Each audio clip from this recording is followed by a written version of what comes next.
સુરતના અડાજણ વિસ્તારમાં આવેલા સુરત મહાનગરપાલિકા સંચાલિત કવિ કલાપી ગાર્ડન ખાતે તળાવમાં ગંદુ અને દૂષિત પાણી ભરાઈ જવાથી અસહ્ય દુર્ગંધ ફેલાઈ રહી છે, જેના કારણે મોર્નિંગ વોક માટે આવતા સ્થાનિક રહીશોને ભારે હાલાકીનો સામનો કરવાનો વારો આવ્યો છે.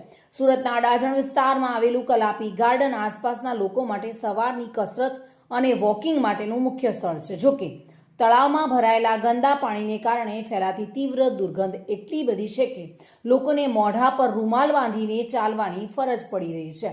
આ સમસ્યા અંગે સ્થાનિક જાગૃત નાગરિકોએ સુરત મહાનગરપાલિકા સમક્ષ રજૂઆત કરી છે.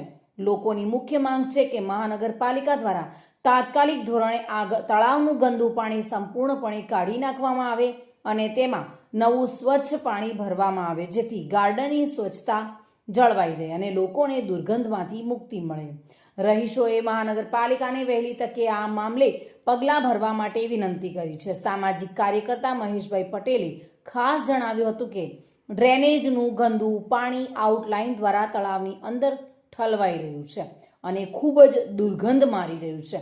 અહીંયા જે લોકો વોકિંગ માટે આવે છે તે લોકો અહીં વોકિંગ પણ કરી શકતા નથી. સુરત મહાનગરપાલિકા આવા મુદ્દામાં બિલકુલ નિષ્ફળ ગઈ છે.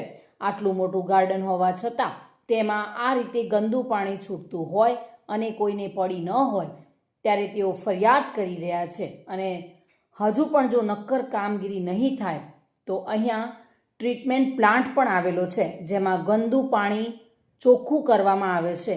તેના માટે જવાબદાર કોણ છે? મહેશ પટેલ, સામાજિક કાર્યકર્તા.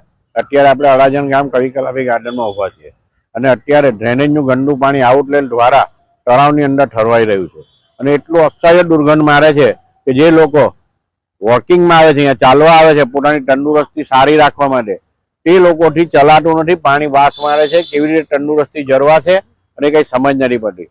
સુરત મહાનગરપાલિકા બિલકુલ આવા મુદ્દામાં બિલકુલ નિષ્ફળ ગયેલી છે. માનો કે આટલું મોટું તળાવ હોય, આટલું મોટું ગાર્ડન હોય અને એની અંદર જયારે આ ગંદુ પાણી આવી રીતે છૂટતું હોય અને કોઈને પડી નહીં હોય અને અમે ફરિયાદ કર્યા પછી એને જોવા આવે છે અને જોવા આવીને અમે જોઈએ છે, હજુ વિચારીએ છીએ શું કરવું શું નહીં કરવું. એટલે શું અહીંયા ટર્સરી ટ્રીટમેન્ટ પ્લાન બી આવેલો છે જે ગંદુ પાણીને ચોખ્ખું કરવાનું. તો કેમ આવી રીતે આવે? શું કોણ જવાબદાર? લોકોના આરોગ્યને સાથે ચેરા થઈ રહ્યા છે. સુનિલ ગાંજાવાલા સાથે bureau report, today Gujarati news.